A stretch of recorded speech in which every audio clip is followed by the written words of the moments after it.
welcome the fighters to the stage at this time. Damn. A gentleman known for his They rolling right into the weigh-in. marquee welterweight matchups. He has always proved true to his nickname, the Tiger. Please welcome the popular contender from Chicago, Illinois, Adrian El Tigre Granados. Very underrated fight this weekend. And now we invite to the stage his opponent, the popular veteran of Granados has been on the end of many majority and split decisions. Ranked the WBC #1 welterweight contender. Please welcome the Draws. renowned two-division world champion from Philadelphia, Pennsylvania, Danny. Very, very dangerous fighter. Garcia. Remember, Sean Porter couldn't easily dispatch him. Adrian Granados couldn't easily dispatch him. What if Danny Garcia knocks him out? But also, Adrian Granados knows that he needs this fight to get over the hump. And Danny Garcia's got to show that he's a former two-division champion. That Adrian Granados is not on his level, right? Adrian El Tigre Granados. 146 pounds for Granados, 146. I just don't want to hear an excuse after the fight. Well, yeah, you know, I'm really a 140-pound fighter. You know? And the former welterweight champion of the world, Danny Swift Garcia. 146 3/4 pounds, 146 3/4 pounds for Danny Swift Garcia. Some of the best years of Garcia's fighting at the 140 pounds, so he's putting on a little bit for this. Yeah. It didn't look strong. Yeah. So, let's break down the weekend.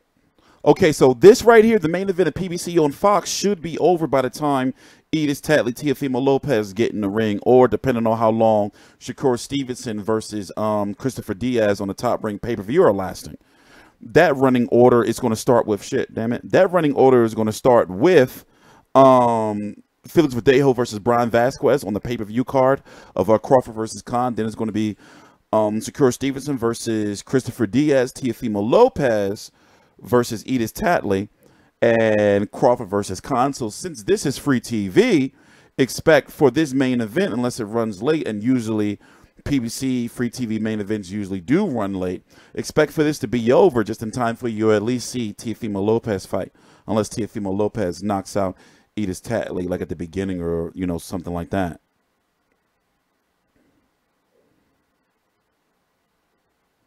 It's going to be a good-ass fight right here, though.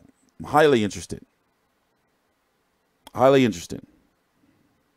So Danny Garcia, he needs to look really, really impressive, because people are looking at him now like, damn, can he beat Errol Spence? And in a rematch, would he be able to beat a Sean Porter or some fisticuffs? Don't push nobody. Tonight on Fox.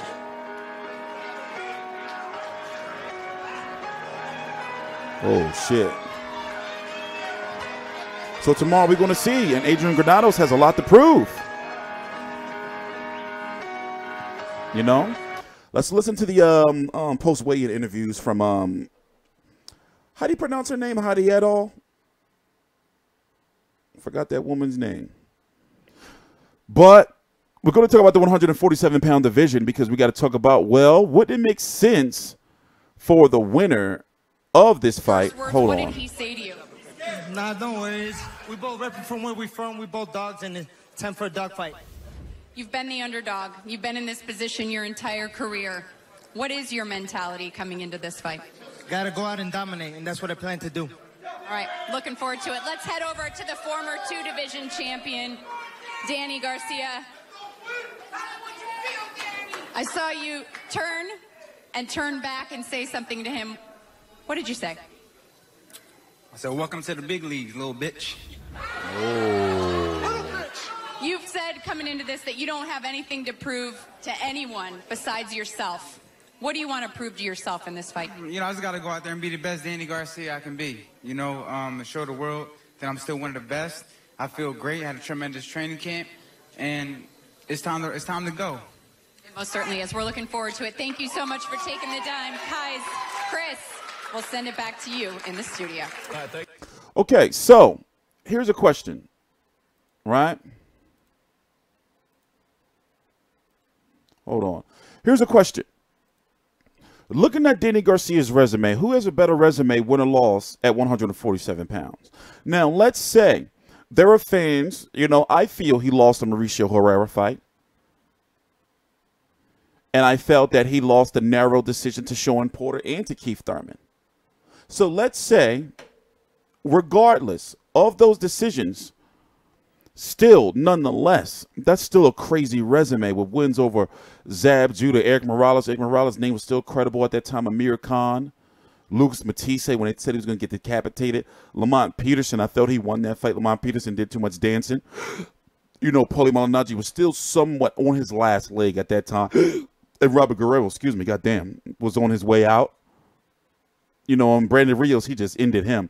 But if he gets Adrian Granados and he beats him convincingly, he'll be the only fighter, credible fighter that we know mainstream as far as Shawn Porter and Adrian Broner, you know, that have beaten him convincingly.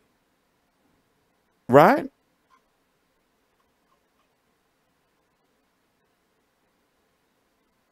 So that means a lot to me. The undercard is going to have Andy Ruiz versus Alexander Dimitrenko, and Brandon Figueroa fighting for an interim WBA title that shouldn't even exist. Let's look at the 147-pound division. Keith Thurman is likely going to be fighting Manny Pacquiao on pay-per-view in June or July. Shawn Porter is in heavy talks to fight Errol Spence in September, they're talking. And then Terrence Crawford is fighting Amir Khan on the same night as this. And it makes sense for the winner of Terrence Crawford and Amir Khan to fight the winner of Danny Garcia, Adrian Granados, right? But guess what? Politics won't allow it to happen. Amir Khan would love to avenge the loss against Danny Garcia if he were to win. And Terrence Crawford, you know, they tried to make Terrence Crawford versus Danny Garcia before. In fact, Amir Khan is getting the same money, from my understanding, that was offered to Danny Garcia. Was that the money that was offered for Pacquiao Garcia? I don't remember. Either way, it makes sense. They're fighting on the same night in the same division. None of this makes any sense. You know, what if Danny Garcia wins? What if he gets the Pacquiao fight? You know, what if Thurman don't get it, even though they may be in talks right now still? You know, Danny Garcia, depending if he don't get cut and, you know, how rough the fight is, you know, he can take April off, May off, June, and then fight in July. Well, have camp in June in July. No, May and June. It'd be a little bit of a tight fit depending on what part of July the fight's going to be in. Especially since they're going to have a pay-per-view in September as well with Spence versus Porter. What about your Dennis Ugas? Where does he fit into the mix? I don't want to see him against Danny Garcia, man. I don't like that style. Remember, Jose Lopez's name has still got some buzz behind it. You know, Andre Berto's still out there. Devin Alexander, I'm thinking he's fighting at 154 pounds now. Jesse Vargas is also fighting at 152, I believe, or 151 against Alberto Soto next week, April the 26th. And then he wants Jaime Munguia. You know? I'm going to be here tomorrow.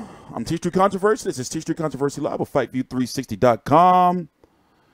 Please subscribe. Also, did you notice that Angel Garcia, it's a shame a little bit, but he has been muzzled. He can't just say all the crazy shit he was saying before. They always making sure they're watching him, you know, his interviews, you know, TV or not, they're somewhat limited, you know. Please subscribe.